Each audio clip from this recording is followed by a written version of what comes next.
निवेदन करूंगी माननीय राष्ट्रपति महोदय से कि अपने आशीर्वचन से हमें अनुग्रहित करें, अभिषेचित करें।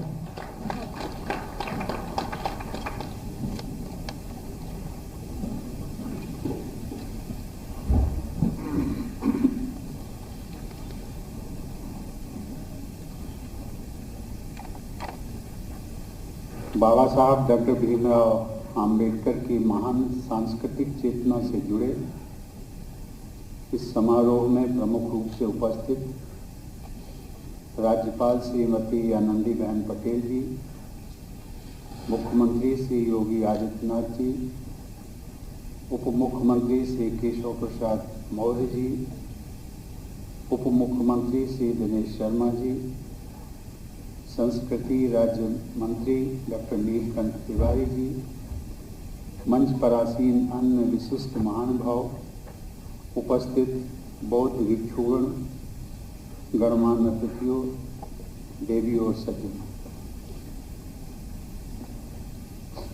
इसे मैं अपना सौभाग्य मानता हूँ कि मुझे आज डॉक्टर भीमराव अंबेडकर सांस्कृतिक केंद्र का शिलान्यास करने का शुभ अवसर प्राप्त हुआ। हम लोगों ने स्वस्ति वाचन तथा भिक्षुओं द्वारा प्रस्तुत गायन एवं पाठ के प्रभाव को भी सुना और एक इस प्रकार से आध्यात्मिक वातावरण बना। आध्यात्मिक वातावरण की बात मैं इसलिए करता हूँ क्योंकि भिक्षुओं द्वारा जो प्रस्तुत गायन एवं पाठ का यहाँ पर हम सब लोगों के साथ रखा गया, उसमें बार बार यदि हमने ध्यान से सुना होगा, बार बार वो कहते थे भवतु सब मंगलम। ये शब्द भगवान बुद्ध के थे, उसको बाबा साहब बार बार दोहराते थे। बाबा साहब इसके पीछे एक बहुत अच्छा तर्क देते थे। वो कहते थे कि लोकतंत्र में हर सरकार का ये दायित्व है, उसका कर्तव्य है, उसका जो एक मिशन होना चाहिए हर सरकार का, वो यही होना चाहिए भवतु सब मंगलम, अर्थात उनकी प्रजा की सबकी भलाई। और ये सबकी भलाई, अब उसको राजनीतिक दल कोई किसी प्रकार से सबका विकास, सबका, ये सारी चीजें आ सकती हैं, लेकिन एक जिसका मैं उल्लेख कर रहा हूं कि मुझे खुशी है कि वर्तमान सरकार भवतु सब मंगलम का जो मूल पाठ है, मूल उद्देश्य है, उसको साकार कर रही है। यह भी मेरा सौभाग्य है कि 2 दिन पहले ही 27 जून को मैं अपनी जन्मस्थली कानपुर स्थित परौंठ गांव में बाबा साहब की प्रतिमा पर पुष्पांजलि अर्पित करने का मुझे सौभाग्य मिला था। आज के दिन का एक औचित्य मुख्यमंत्री जी ने उल्लेख किया। 93 साल पूर्व डॉक्टर अंबेडकर ने जिस सोच को आगे बढ़ाया, समता मूलक समाज की रचना, और उसके लिए उन्होंने एक समाचार पत्र का प्रकाशन प्रारंभ किया, समता नाम का। और हम सब ने देखा होगा उनकी पूरी जीवन यात्रा समता मूलक समाज के रचना पर ही व्यस्त है। यहाँ तक कि जब संविधान के वो प्रमुख शिल्पी बने, उसमें भी हमने देखा है संविधान की उद्देशिका, जिसको प्रिएम्बल कहते हैं, उसमें भी उन्होंने समता का जिक्र किया, फ्रैटर्निटी, बंधुत्व जिसको। ये समता अर्थात बाबा साहब के दिलों और दिमाग में ये शब्द एक ऐसा गुंजायमान था कि वो जानते थे कि जब तक इस देश में समता मूलक समाज का निर्माण नहीं होगा, सरकारें इस रास्ते पर नहीं चलेंगी, तब तक इस देश का समग्र विकास संभव नहीं है। और इसलिए मैं मुख्यमंत्री जी और उत्तर प्रदेश सरकार को बधाई देता हूं कि आज का दिन उन्होंने चुना, उसका औचित्य आज की तारीख का। और ये तारीख मुझे लगता है कि हम सब के लिए भी महत्वपूर्ण है कि 93 वर्ष पूर्व जो डॉक्टर आम्बेडकर ने यात्रा शुरू की थी समतामूलक समाज के निर्माण की, उस यात्रा के आज हम सब लोग जो सांस्कृतिक केंद्र बनने जा रहा, उस यात्रा को आगे बढ़ाने का, उसके हम सब लोग साक्षी बन गए। इस लखनऊ शहर से बाबा साहब आम्बेडकर का भी एक खास संबंध रहा है, जिसके कारण लखनऊ को बाबा साहब की कभी कभी स्नेह भूमि भी कहा जाता है। बाबा साहब के लिए गुरु समान बोधानंद जी और उन्हें दीक्षा प्रदान करने वाले भदंत प्रज्ञानंद जी दोनों का निवास लखनऊ में था और बाबा साहब बराबर आते थे, उनसे विचार विमर्श होता था। दिसंबर 2017 में जब मैं लखनऊ आया था तो बाबा साहब भीमराव अंबेडकर विश्वविद्यालय के दीक्षांत समारोह में भाग लेने का मुझे अवसर मिला था। अपनी उस लखनऊ यात्रा के दौरान मैंने भदंत प्रज्ञानंद जी की पुण्य स्थली पर जाकर उनकी स्मृतियों को सादर नमन भी किया था। बाबा साहब की स्मृतियों से जुड़े सभी स्थल हम भारतवासियों के लिए विशेष महत्व रखते हैं। भारत सरकार द्वारा बाबा साहब से जुड़े महत्वपूर्ण स्थानों को तीर्थ स्थलों के रूप में विकसित किया गया। महू, जहाँ वो पैदा हुए, उनकी जन्मभूमि, नागपुर में दीक्षा भूमि, दिल्ली में परिनिर्वाण स्थल, मुंबई में चैत्य भूमि तथा लंदन में आम्बेडकर मेमोरियल होम को तीर्थ स्थलों की श्रेणी में रखा गया।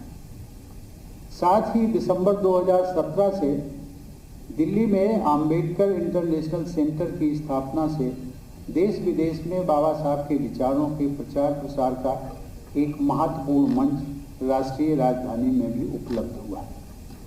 और मुझे प्रसन्नता इस बात की है कि जिस प्रकार की सोच आम्बेडकर इंटरनेशनल सेंटर जो दिल्ली में स्थापित हुआ, प्रधानमंत्री जी ने उसका शिलान्यास किया था, उसी परंपरा को आगे बढ़ाते हुए उत्तर प्रदेश सरकार ने भी उत्तर प्रदेश की राजधानी में डॉक्टर आम्बेडकर स्मारक और सांस्कृतिक केंद्र की स्थापना का आज शुभारंभ हुआ है।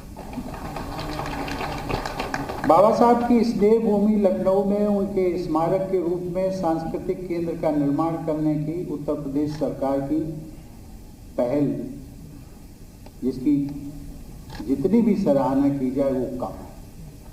कुछ देर पहले हमने इस सांस्कृतिक केंद्र की अनेक सुविधाओं के बारे में प्रदर्शित फिल्म का अवलोकन भी किया।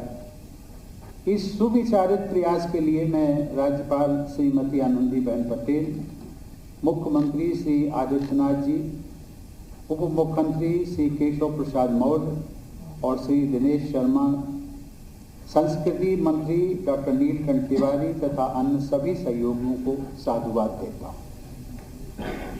मैं चाहूँगा कि यहाँ प्रस्तावित शोध केंद्र बाबा साहब की गरिमा के अनुरूप उच्च स्तरीय शोध कार्य करे और शोध जगत में अपनी विशेष पहचान बनाए।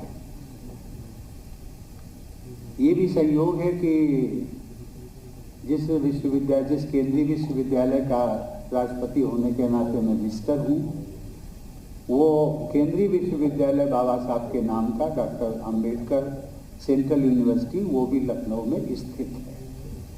मुझे लगता है कि आपका स्मारक और सांस्कृतिक केंद्र और बाबा साहब के जो नाम पर सेंट्रल यूनिवर्सिटी है, इन दोनों के तालमेल से बाबा साहब के जो विचारों का प्रवाह है वो और भी आगे बढ़ेगा, ऐसी मेरी मान्यता है। बाबा साहब डॉक्टर आम्बेडकर के बहुआयामी व्यक्तित्व और राष्ट्र निर्माण में उनके बहुमूल्य योगदान से उनकी असाधारण क्षमता व योग्यता का परिचय मिलता है। हम सब जानते हैं कि वे एक शिक्षाविद, अर्थशास्त्री, विधिवेत्ता, राजनेता, पत्रकार, समाजशास्त्री व समाज सुधारक तो थे ही, उन्होंने संस्कृति, धर्म और अध्यात्म के क्षेत्रों में भी अपना अमूल्य योगदान दिया था। भारतीय संविधान के शिल्पकार होने के अलावा हमारे banking, irrigation, electricity system, labour management system, revenue sharing system, शिक्षा व्यवस्था आदि सभी क्षेत्रों पर डॉक्टर आम्बेडकर के योगदान की छाप है। बाबा साहब के विजन में 4 बातें हमेशा महत्वपूर्ण रही हैं। ये 4 बातें हैं नैतिकता, समता, आत्मसम्मान और भारतीयता। इन चारों आदर्शों तथा जीवन मूल्यों की झलक बाबा साहब के चिंतन एवं कार्यों में दिखाई देती है। बाबा साहब की सांस्कृतिक सोच मूलतः समता और समरसता पर आधारित थी। अद्भुत प्रतिभा, मानव मात्र के प्रति करुणा और अहिंसा पर आधारित उनकी जीवन यात्रा व उपलब्धियों को विश्व समुदाय में मान्यता दी है। सन 2016 में 100 से भी अधिक देशों के प्रतिनिधियों ने संयुक्त राष्ट्र संघ में आयोजित बाबा साहब की 125वीं जयंती समारोह में भागीदारी करते हुए मानवता के समग्र विकास में उनके बहुमूल्य योगदान को सराहा था। देवी और सज्जनों, भगवान बुद्ध के विचारों का भारत की धरती पर इतना गहरा प्रभाव है। मैं यहाँ पर भगवान बुद्ध का उल्लेख इसलिए कर रहा हूँ क्योंकि बाबा साहब के चिंतन में भी भगवान बुद्ध पूरी तरह से छाए हुए हैं। इतना गहरा प्रभाव है कि भारतीय संस्कृति के महत्व को न समझने वाले साम्राज्यवादी लोगों को भी महात्मा बुद्ध से जुड़े सांस्कृतिक आयामों को अपनाना पड़ा। राष्ट्रपति भवन, जिसका निर्माण लगभग 100 साल पूर्व हुआ था, राष्ट्रपति भवन के भव्य गुंबद की बनावट बौद्ध धर्म से जुड़ी वैश्विक विरासत सांची स्तूप पर आधारित है।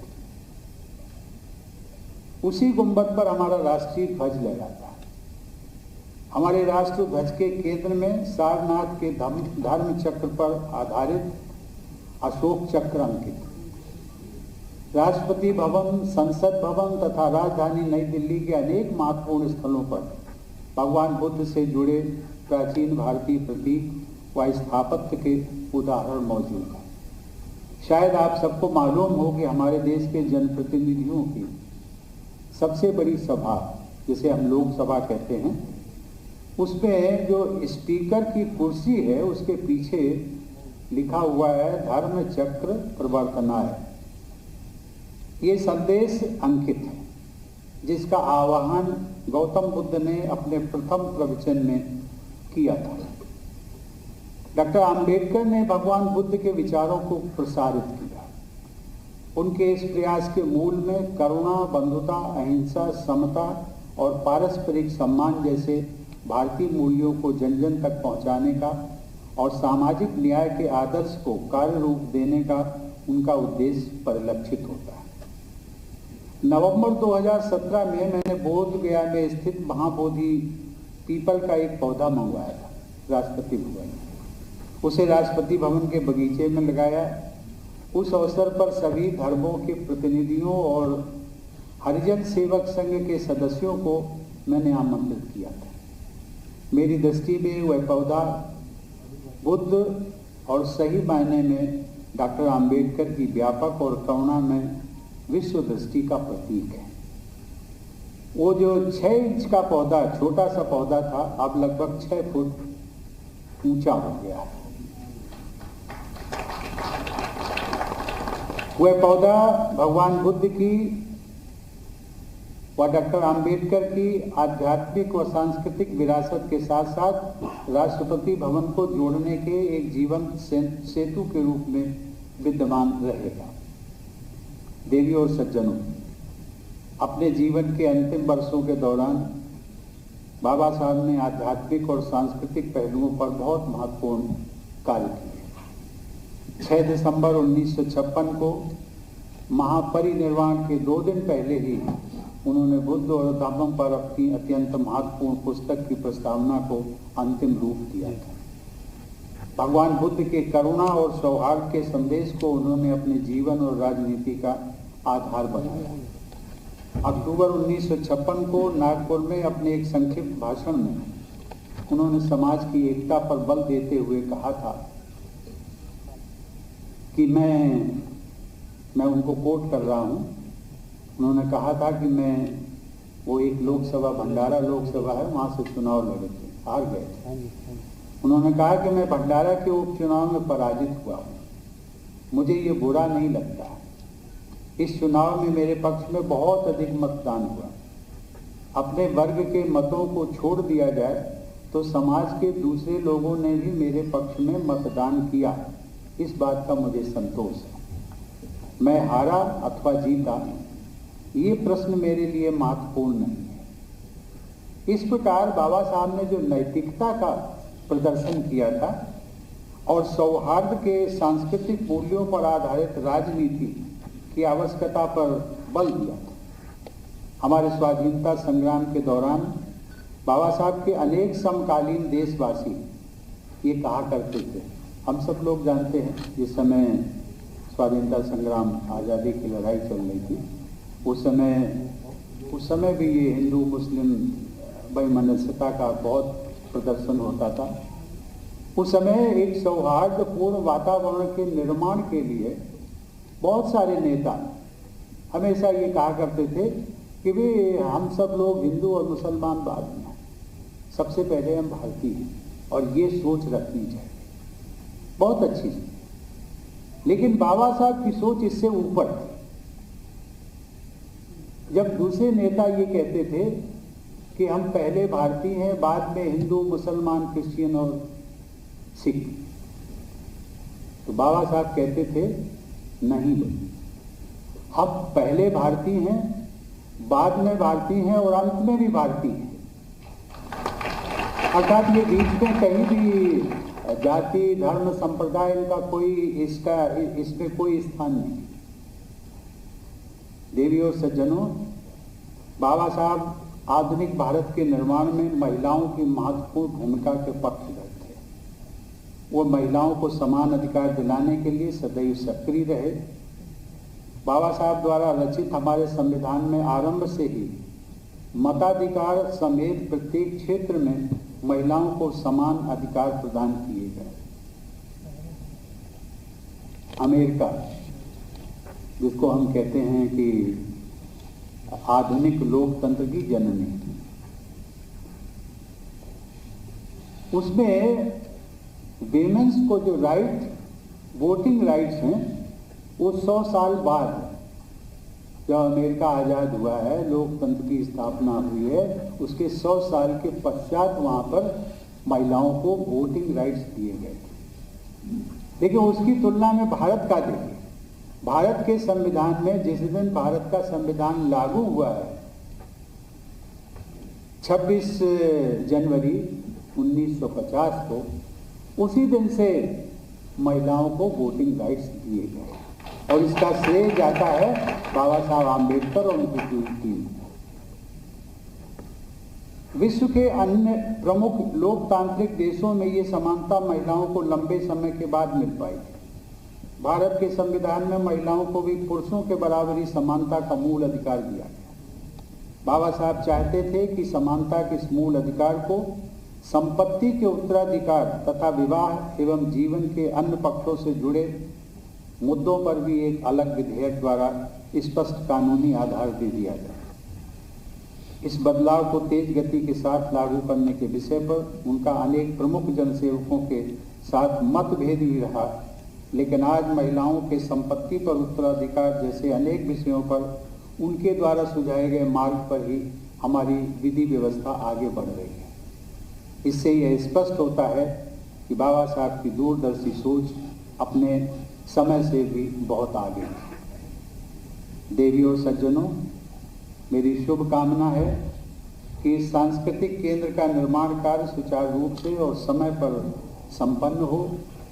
मुझे विश्वास है कि यह सांस्कृतिक केंद्र सभी देशवासियों को, विशेषकर युवा पीढ़ी को बाबा साहब के आदर्शों एवं उद्देश्यों से परिचित कराने में अपनी प्रभावी भूमिका निभाएगा। साथ ही मैं इस बात पर विशेष बल देना चाहूँगा कि बाबा साहब के जीवन मूल्यों और आदर्शों के अनुरूप समाज व राष्ट्र का निर्माण करने में ही हमारी वास्तविक सफलता है। इस दिशा में हमने प्रगति अवश्य की है, लेकिन अभी हमें और आगे जाना है।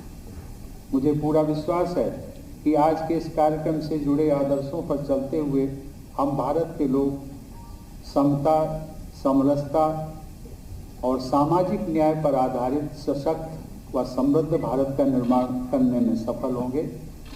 इन्हीं शब्दों के साथ धन्यवाद। जय हिंद। बहुत बहुत आभार माननीय। राष्ट्रगान के सम्मान में सब अपने स्थान पर खड़े होंगे। राष्ट्रगान।